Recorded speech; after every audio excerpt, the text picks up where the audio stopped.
So we all know that domestic violence is not okay. We also know that suffering in silence is also hashtag not okay. So when you have someone like the beautiful and courageous Monika Khanna, who's joined us here today, who's lived it, survived it, and emerged and risen like a phoenix on the other side of it, you know that somewhere there's a transformation story in there that's waiting to be told. So Monika, thank you so much for joining us here today and for sharing your journey with us. Thank you, Neha. Thank you. Thank you for having me, giving me a platform, to be able to share and reach out to others as well. So Monika, in my head, when I was thinking about how I'm going to structure this interview with you, I saw your life, like all of us, our lives are a book. We turn the page with every new experience, with every new milestone in our lives. So in my head, if you could humor me, I have divided your book into 3 sections. So we slowly peel the layers on the page onto every chapter and every section of this book. But let's begin with section 1. Section 1 is the Monika who is of her childhood. Section 1 is of her early youth and her younger days, carefree, and this little girl who was blossoming into a woman. So tell me about her. So my childhood was like any other normal childhood, wanted to get a good education for myself and, just be a nice, good girl, have a small family, because that's, how you're brought up in normal middle class families, that you want to do well for yourself, have a nice little career, have a nice little home, have children and have a loving spouse and a partner. And, there's that happily lived after that you see in those films, the Bollywood movies that we are growing up to see, and the Milton Booths that we were reading at that point of time. And that is what I had also in mind.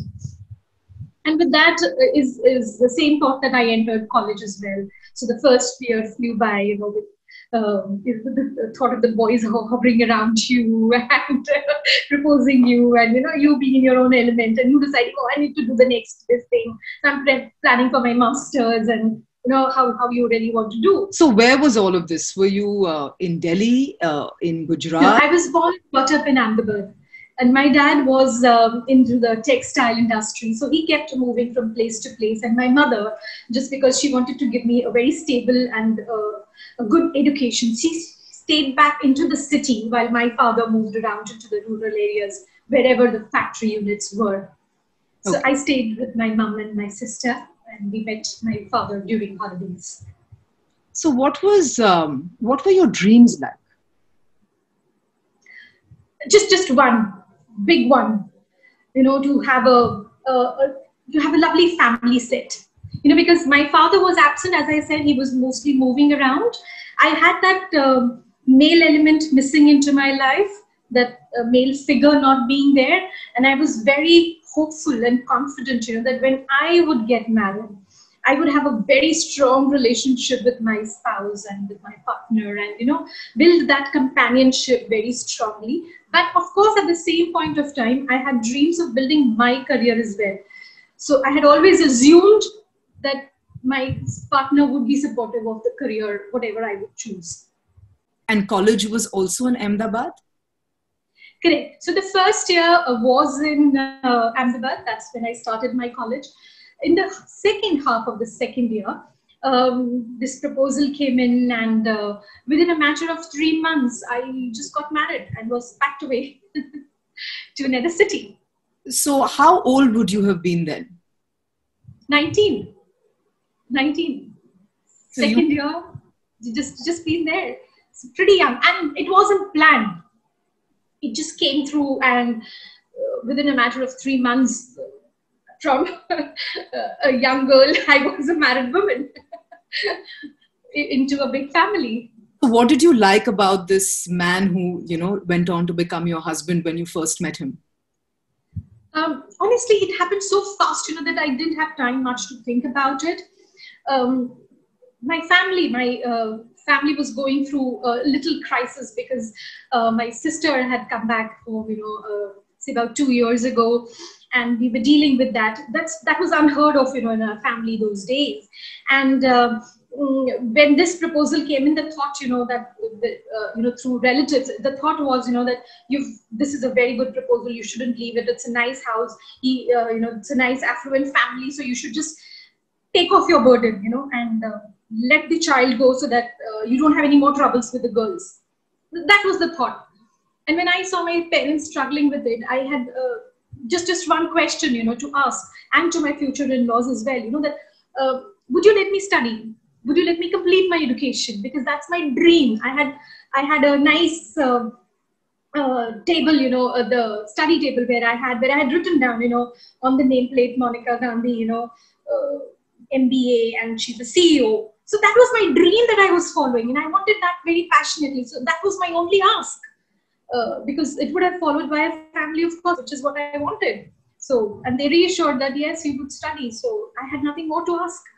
I just went along, played along with it. I met my husband for the ex-husband just for once, and we spoke on the phone calls maybe a couple of times.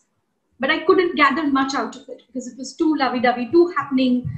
Preparations were going on. You were busy getting your lehenga done, your hair, how it should be, look how it should be, and where will you get dressed, etc., etc. So it just went past, just like that. And then, too soon.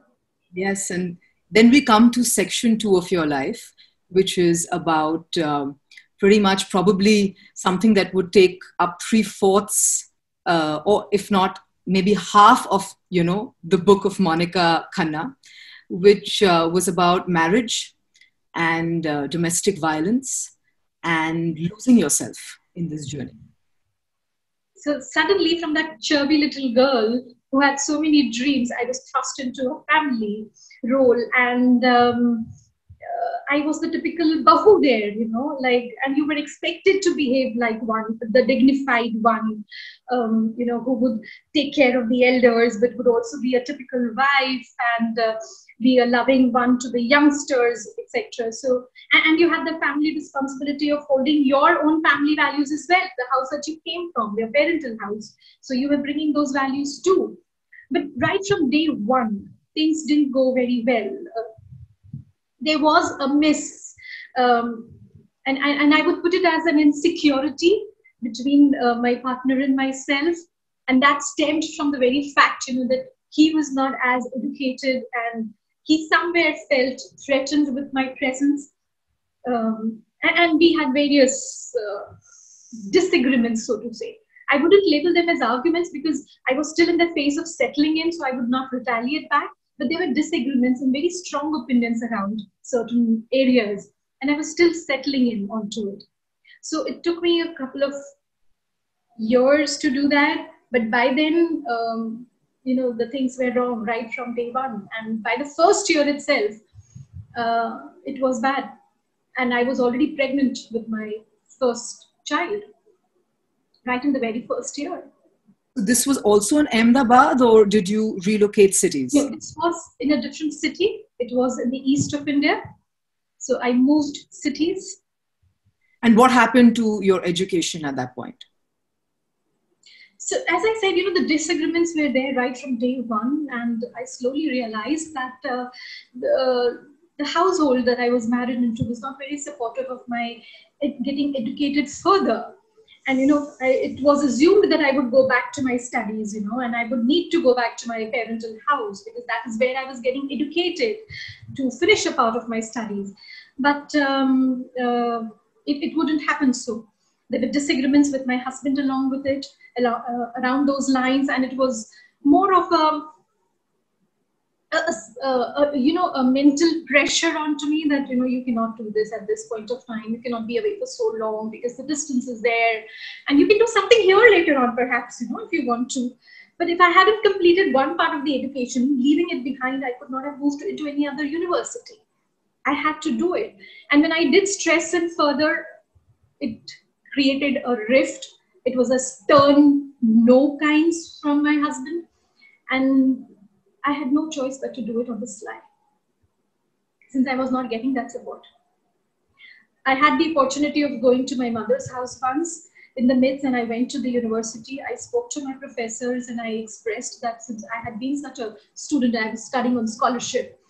I wanted to complete my studies and that I wouldn't be able to do the regular part of it, but of course I would complete my assignments. So I did everything on the sly without telling anybody, not a soul. I think my mother knew about it. Yes, of course, because she's the inspiration behind it. She was the only one who knew about this. So And I there, continued with this. so there was always somewhere in you a fighter who rebelled, you know. I was very clear on getting that education piece because I had that dream of doing something of my own. I couldn't let that die because there was another dream happening. Just because I had to be a family person, it did not mean that I had to sacrifice. And honestly, at that point of time, I was too hurt inside. The hurt was rebelling within you. That how can you deny my basic right? I had spoken to you. I needed this. You cannot deny me that. I'm not asking that I would work outside. I never said that I wanted to work. But I just said that let me finish my education. I came from a household, where education was important. I wanted to do that. I didn't want to, saw somebody, as somebody who's an undergrad. And I was good at studies. I was getting a scholarship. I had always studied on a scholarship. It was expected out of me, at the school, at the college level, my teachers, my friends, they all looked up to me.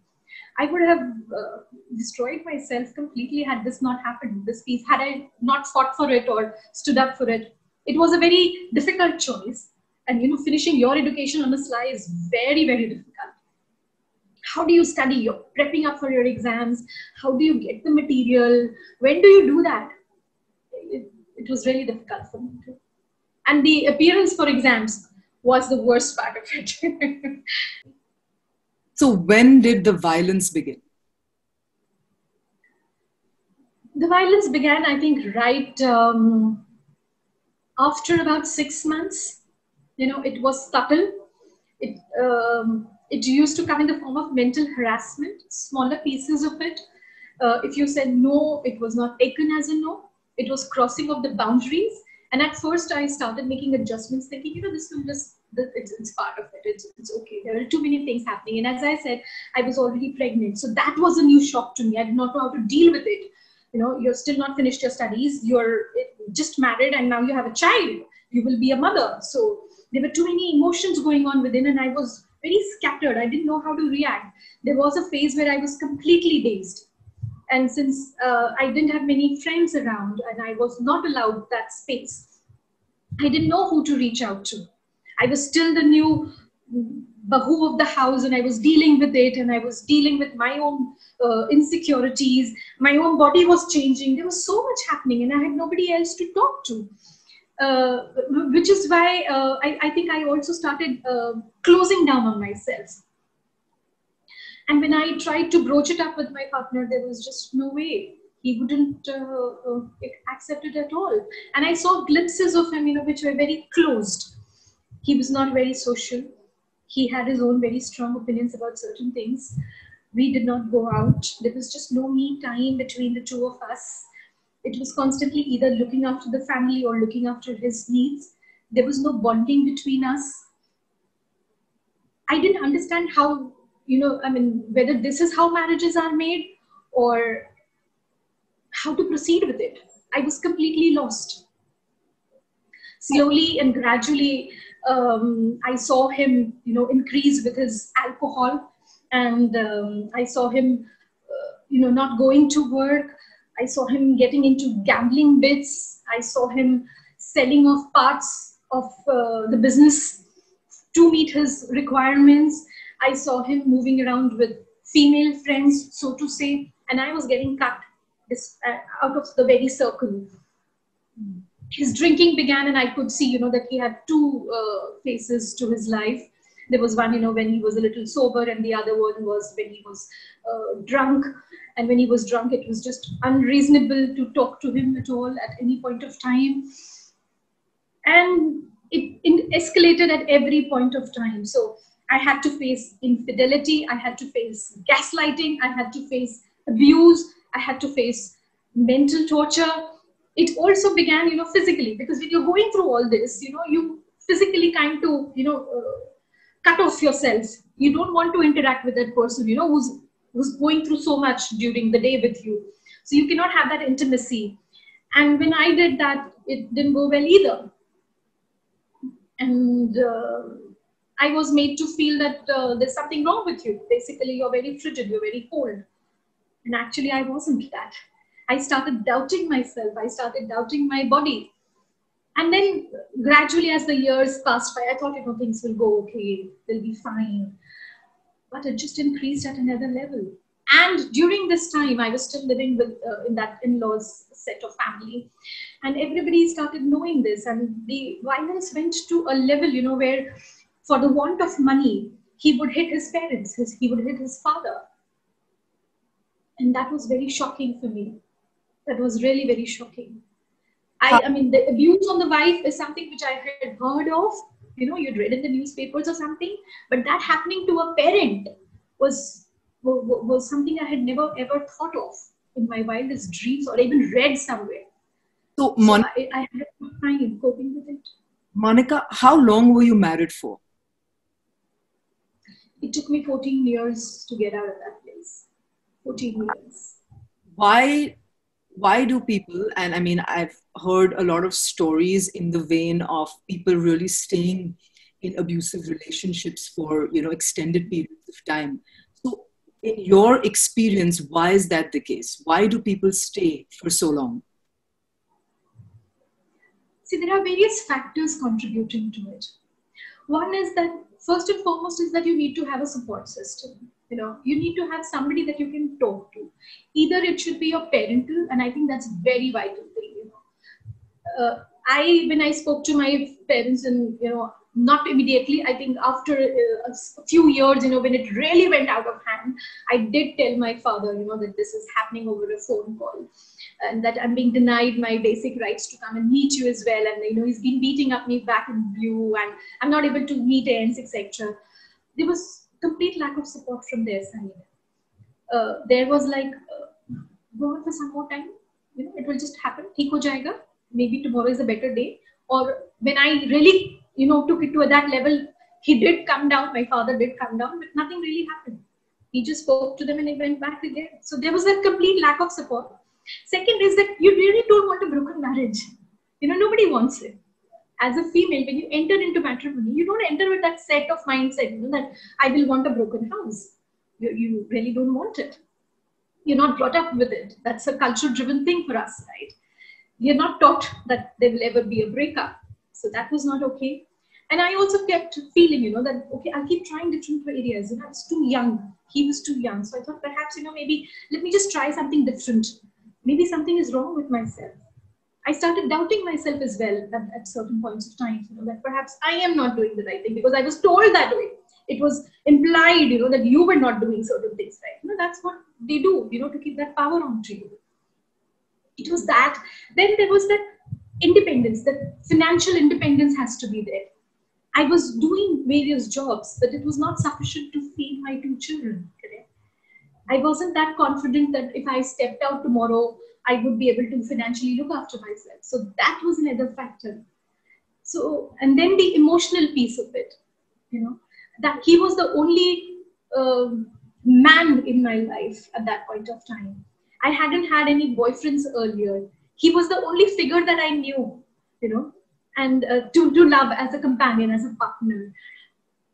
I would have been embarrassed, and I was embarrassed to acknowledge the very fact that this vital thing in my life was not right. When others would talk about their spouses and how they would buy some stuff for them or they would go out or something, I was too embarrassed to discuss this. I felt, that maybe something was definitely wrong with me per se, which is not going well. And I couldn't recognize, that this was an abuse and that it was already dead.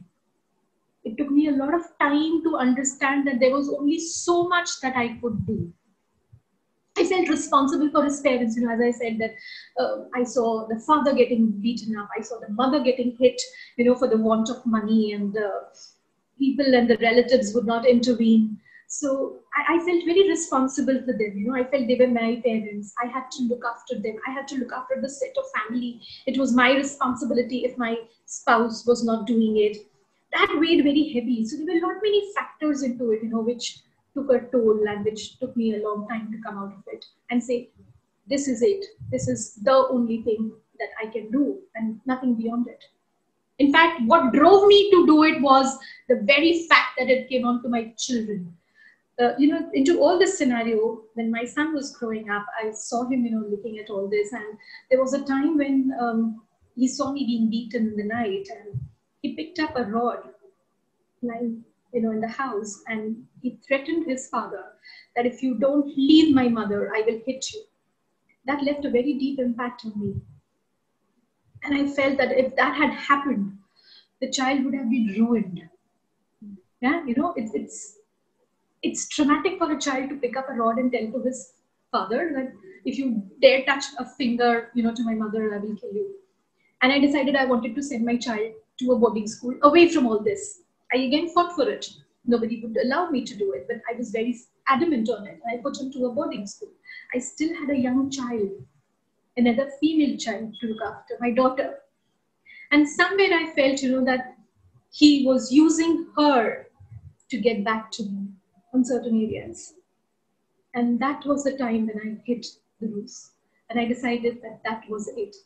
Tomorrow I would have been dead in that house and nobody would have batted an eyelid. They would have said, oh, she died. They would have talked about it for a few months, maybe a year. But what would have happened to my children would have been unthinkable. How would they live their life? That struck me a lot. And I decided that I couldn't take it anymore. And it was not easy, because getting out of such abusive relationships, it's not easy because A, you do not have your support system. Two, you're not very financially independent. Three, you don't know where you will go after this. And then there is a fear. What if he hunts me out and he brings me back? Which happened, whenever I went to my parents' house, he would bring me back. Correct? I was forced to come back again. So that thought also was there, that even if I leave this place, will I be forced to come back? And will it be bad after that? Because every time it happened, it was worse. Things got worse. It never resolved anything. So all those fears combined took a little time. And, usually I did a lot of research later on and studied a lot on this. And the thing that came out was that it takes you a couple of times, to get out of this. It's not a split-second decision, that you say, okay, I'm walking out. I'm out of it. There are various factors that you think of. And 1 second day, it will be like, I've had enough. This is what hits me. And I think it hit me when it took upon my daughter. And I decided that I had done it. And I just, during that night, I made the decision that I had enough and I will walk out. And I walked off. So you just mentioned your daughter and how, your spouse at the time would manipulate, your relationship with her. And you just said, when it came to my daughter, what exactly happened? So they were not regular, one incident, but they were regular incidents, like he had the habit of eating a pug masala. So he would send my daughter, to go and fetch it along with the servant or maybe somebody else, and my daughter got into or maybe, give her a little to taste it, because I would often say, don't eat this. So he would give her a taste, so that she would develop that taste. She was a little baby, a 4 or 5 year old child. So that, and then when he used to drink in the night, and if she used to come into the room, he would say, take a sip of it. And then when I used to talk to him in the morning, he was saying, oh, I'm sorry, I did that. It should not be so. I didn't mean it so. But it again repeated itself. And I saw how, he would use it to, get back to me at certain points of times. And I didn't like it. I just didn't like it. And I could see it happening. And then, even that was fine. That was okay because I would have been able to handle it somehow, I think. My daughter started getting up late in the nights, in the dead of the nights, she was getting scared. My son was doing the same thing. I had seen my son do the same thing. Bedwetting was happening. He was losing his interest in studies. The lack of social contact was happening, withdrawing from other children times, becoming a rebel at school. He was very different personality, my son. When he was at home, he was very withdrawn. But when he was at school, he was the most mischievous person around.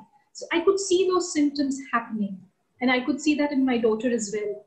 So what I want to ask you is, like how bad did the violence get? I mean, it is not okay to even be touched, to be even hit or slapped, or what we call.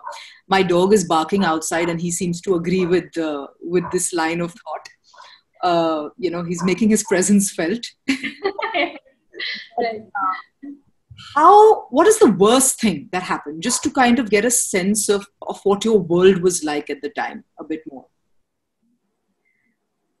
See, a regular beating was there for sure. Every night I would dread him coming home. I was working then, so I would leave in the morning, and by the time it was a little evening, I would be back home, and he would not be there, or even if he was there, he was in the way of getting out or something, and then he would come home drunk. So evenings is what we would always be scared of. There were days, when we would not get food, the dinner in the house, because he would come too drunk and, would create such a ruckus. So I would ensure that my children had their food, by 7:38, so that they would be at least fed. My in-laws were also in that dread. They would stay in their room and not come out, when he was drunk, because of obvious reasons, because if they had an argument, they would again get beaten up. And that was how it was. And then when he was back, I was supposed to ideally have dinner with him, because that was only one meal that we would be together, and he would inevitably create a ruckus out of it, ask me money or something of that sort, and I would not be able to provide, or maybe even if I did, or maybe there would be some argument or something, and he would hit me. He would hit very bad, and he would stuff food in my face, and that was really bad. He would force me to eat and sleep with him, which was really bad again. He would hit me at places where it would hurt me the most. I had very long hair, very beautiful long hair, but when he started beating me, he used to hold me by the hair, because it was easy to hold and look into the face, because I would look everywhere, up, down, but not at him. But he wanted me to look at him, so he would hold me by the hair and look at me, which is why I got my hair chopped off. I didn't want it, so I did that. I chopped off my lovely hair. He used to beat me up so badly, and at times he pushed me across, the mirror, and the mirror crashed down. He tried to hang me with, the night that I left, that particular night, he tried to hang me on the fan. And that whole night I didn't sleep. There were days, when I was so terrified of being in the same room with him, but if I stepped out, he would still beat me. So I had to be in the room with him. There was no other way out. So it continued for years. It did continue, and it was really bad. I did make a police complaint also once, and I had the courage. I had to call the courage, I had to call the police. It wasn't brave of me. I just had to, because he was out on the door and I was inside, and he was so drunk and he wanted to beat me up that I locked up the main door, and my in-laws were not there at that point of time. It was just me and my children, and there was another lady who was there in the house, and he was banging on the door with a rod to kill me. So I had to call in the police, to take him away. And the very next day, he got bailed out by his own family, and they made me feel so guilty for doing that. That I never had the courage thereafter to file a police complaint. I just felt so bad about it. So guilty of having called the police to a respectable household. Did you feel angry with your in-laws because they were at home, they were looking at you going through all of this? Neha, not just with my in-laws, I think with the entire set of relatives, that who knew, his sisters, my family members, my relatives, my extended relatives, his cousins. Everybody knew what was going on, because they were talking amongst themselves. They were seeing it. There were times when they were there and this was happening, correct? But they were not raising a voice against it. Or they were not, at times, if the victim is in that situation, all you need is a single support, to be able to help you pull out of that situation. And it cannot be you, because you're not having that faith. You are in that space where you're so dazed, you don't know what is happening. You do not have the courage to even acknowledge that you are being a victim. So if there is somebody else who does that, or even says, come, let me sit and talk with you, what you're facing is not right. If there is even one person, you get that hope. You realize that this is a pattern that I have to get out of it. But in that entire set of my relatives and the immediate family circle, there was nobody there. And, I would like to take this opportunity to address it to them and to the world outside, that if you see violence, If you see anybody being victimized like this, just hold their hands one and tell them that it is not okay and they have a better future outside. You can be that one beacon, one light that will save their lives. Had I not recognized this, I would not be sitting in front of you. I would have been dead. As I said, he used to try and hang me out, beat me up, you know, hold me by the throat and, till I was gasping for breath or at least agree to his demands. That was the case almost every other night. I would have been dead long back. I would not have been sitting. So that's what I would like to tell you, that, and I'm very angry. I had my anger for the longest period of time, and I had to shed it at certain point of time because I felt I was not able to move on. I had to forgive them because I felt that they were ignorant. They did not know how to deal with it better. But it doesn't mean that I did not speak about it. Later on, when I had that conversation with them, I did tell them. And even the worst part of it was that when I walked away to I didn't go to my parents' house because they were not willing to take me. I went away to a relative's house for 3 months, and in those 3 months when I was having conversations with my in-laws, I was always telling them that I will be there with you, just leave this man and stay with me, because he beats you up as well, because I was feeling so responsible for the family. I felt I was the head of the family and I had to look after them as well. They were old, and they were parents. I would have done that for my parents too. So I said, I would look after you, I will work, and I will earn, and we will be a happy family. Just leave him, leave him alone for a few years. Come with me. And the most shocking was that they chose to be with his son. They didn't realize, or they didn't trust me enough, that I would be there for them. After all that years of giving, of being with them, they did not choose me. That was earth-shattering for me. And that was the day I realized that I'm not going to fight for them anymore, because they don't realize it and they will not stand up for me or my children. I will have to do it myself. Well, it was definitely a defining life experience for you, which moves us into section 3 of your book, which is how I like to describe as, the blossoming of Monika Khanna. You coming to your own, you finding yourself and healing with, the trauma that such an abusive relationship brought with it. So, let's begin by addressing what was the trauma that you felt stayed with you even after you left this marriage and filed for divorce, and how did you work through that? I think the biggest trauma was, first and foremost, acknowledging that I was a victim and that it was not okay. The very word domestic violence is something that you read in the newspapers, or you see others, somewhere happening down into the lower castes of the society, not happening in the regular households, the middle class households. That's what you think, that's what you are trained and you brought up with it.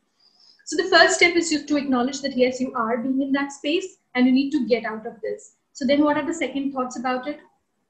I left without making any preparations, right? I did not have that financial support. I just left with one set of clothes. I was working. I should have had better sense. I should have had a bank account. I should have had my papers in order, I should have done that. That is now, which is why, now that when I am a part of those support groups, I strongly urge them to do all these things because I made those mistakes. I didn't have that. So you need to have those things in place. And the biggest trauma is that you're a single person, you're a single parent, and you've got children. I had children. There are a lot many others who will be single and would not be having children. But when you have children, you have to be very careful. How do you break it to them? My children were at a very impressionable age. My daughter was in class 3. My son was in class 8 in the boarding school. How do I tell him, that this has happened? And now you have to be careful. If ever somebody comes to take you, or if he comes to take you, you're supposed to say no. You're not supposed to go with him. And you, Monika, you yourself were still young. You were in your 30s, right? Early 30s. Correct. Absolutely. Yes. So, and you're left to fend for your own self. I had to come back. I had to pick up threads again. I had to go out in that open world again and bring that confidence back that I would be able to work, fend for myself, look after my children, bring that family together, and have a normal life again. So there was a lot of healing that I had to do within myself as well. Physical healing and mental healing. When I say physical healing, because I had to heal the scars that I had already got and not feel that pity and victim always. Oh, I got hurt this, he bet me here, he bet me here. Those, that is one chain of thoughts. The second, is that after a few months or maybe after a few weeks also, when the others around you create that atmosphere, or even if they don't, you start feeling, you want to go back to him and ask, are you okay? Have you eaten? All those thoughts come in. Why? Because you've lived in that marriage for so long. You've been with that person for so long, right? So those thoughts come to it. How do you get out of it? How do you deal with it and say, it's okay, it's over, it's done. He's done enough bad to you. He will look after himself. But that's a struggle in itself. You want to ask about other people, and you have to do it very subtly. You can't show, that you are really concerned because you're going through that piece of shit. But you want to ask that, is everything fine in that household? Are they doing well? All that stuff comes into it. That shows that there is some love still left into you, that there is some life still left into you, that there is hope left into you. I had that with me. I don't know about the others, but I had that very strongly with me. Then there was the piece of, there were times when I used to feel very bad about my own self, about my own body. I was like, you're very ugly looking, that's why he left you. Or perhaps, you did not perform well in the bedroom area, which is why he left you. Or perhaps you were not able to get that bonding, you were very cold and frigid, as he said. I'm going to stop you right now, because he did not leave you. You walked away. Correct. Yes. But those are the feelings, that come in. It's only later that you know and feel that this is exactly, what my healers, my faith healers would come and tell me every time, that you left him. He did not leave you. It took me a lot of time, to come to that line as well. But yes, people like you who are there will keep pointing it to us, and we will then get that strength and faith back that it was not my fault, actually. It was his fault. Had there been any other woman, I think he would have done the same thing. It was not me. It was just a woman character that he was dealing with. I want to spend a few moments with you, Monika, to talk about a few things that you just brought up. And I think it's important because it's something that, a lot of women don't discuss, but they are going, which is their relationship with their physical bodies and their relationship with sex post a scenario such as this one. Because intimacy becomes an area that, from what I have read and researched, that a lot of people have to work on. And because you've experienced it, I want to know what that struggle really was from someone who's actually experienced it like you. See, physically it destroys you. You start, as a woman, you're supposed to, or even as a human being, you're supposed to love your body first. If you don't love and like your body, you will not like the mirror image. And if you don't like the mirror image, you will never be happy because that's constantly weighing on your mind. But when you're going through such, the first thing that you don't want to do is look at a mirror. Yeah, you feel there are a lot many aspects to you which are not right. Second is that you start isolating yourself. The very word man created panic in my thought. And if anybody would, even if somebody that I knew or a friend or somebody would want to hug me, I would, my instinct would be to withdraw. That was the first thing that I would do. And I did that for many years. I didn't want to be hugged. I didn't want to be told, I love you. I didn't say that to my own children, I love you, because I felt those were taboo words. They were not going well. I didn't deserve them. Physically, I was completely frozen. Even when I was picking up my threads back, and after a couple of years, after I went through my bitter divorce for 5 years, I fought it for 5 years. And thereafter also, after those years when I thought, okay, now I'm out of it, can I get, close to somebody, or maybe I should have a life of my own because I'm pretty young right now. Even when I started dating again, I used to freeze. I used to completely blank out. I used to rehearse first. If I had a date coming up, first and foremost, if somebody would set me up, only then I would go. I wouldn't initiate anything on my own. I wanted to be in that safe space. I was like, I don't want to deal with it. And if somebody would set me up, like my friends or my cousins would say, okay, go out now, have a good time. He's a nice, good guy. We know him. Be there with him. I had to rehearse. I had to rehearse my lines. What if he touches me? What if he wants to kiss me on the first or the second date? How will I react? Do I want it? There were so many questions within you. And suddenly, there are certain sensations going around in your body. The sensations will tell that this is not right. This touch is not good. It is good. You don't even know if it is good, because you haven't experienced it. But the sensations are going around, and you unknowingly create that barrier that when you are with that other person will get signals, that you are way too strong and disinterested. That's where we lose it in. We lose every interest in ourselves, and the other person also does it. And we do it very unconsciously. I had to actually train myself, recognize these signals and work towards them. I'll just share something which is very strange, but there was this person that I was dating, and I was dating off and on, and we were there for about a couple of years. So it was not a steady thing going on, but yes, we knew that we were comfortable with each other. And at one stage, he said that I'm very scared of you. And I was totally shocked. I was like, why are you scared of me? I'm the most gentlest of persons around. I'm the most lovable person. People love me and they say, you're so approachable. You're so nice to talk to. And you say you're afraid of me. He says, no, I'm afraid. And I don't think this can go. And we broke up. And I couldn't understand why that happened. And later on, I understood, it was my reactions that every time, even remotely, anything close to a disagreement would come, or maybe a difference of opinion would come. If it did not have that sensitivity to it, I would withdraw or maybe react defensively. I had to deal with that. Even when you were in bed, I remember the first time that after a long gap, I was to be in, we had decided that, okay, we'll be together. And I had to prep myself for it. I had to, spend away time to myself thinking what is going to happen next because of my experiences. And that was a disaster. That night was actually a disaster because I was not able to deal with it properly.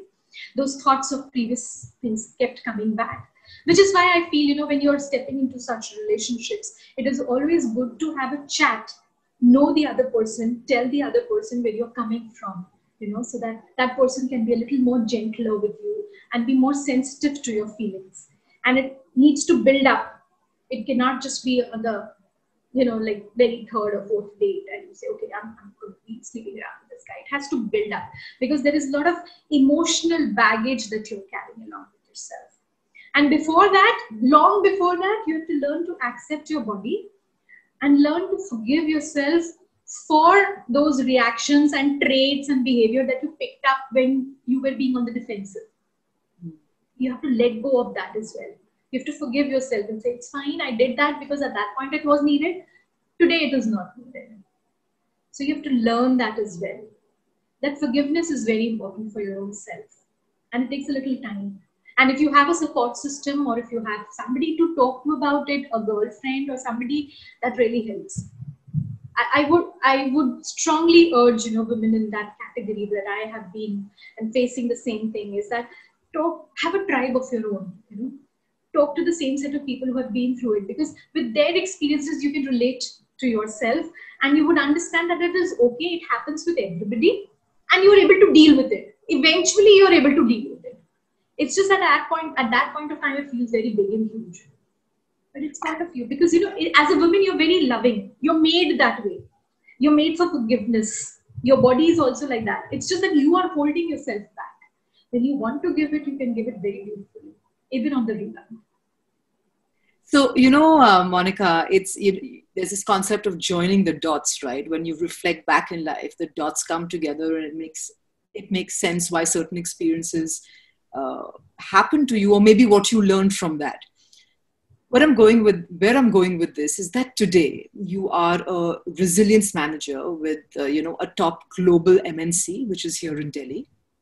And you set up a emotional and resilience support program for all, the members in the organization.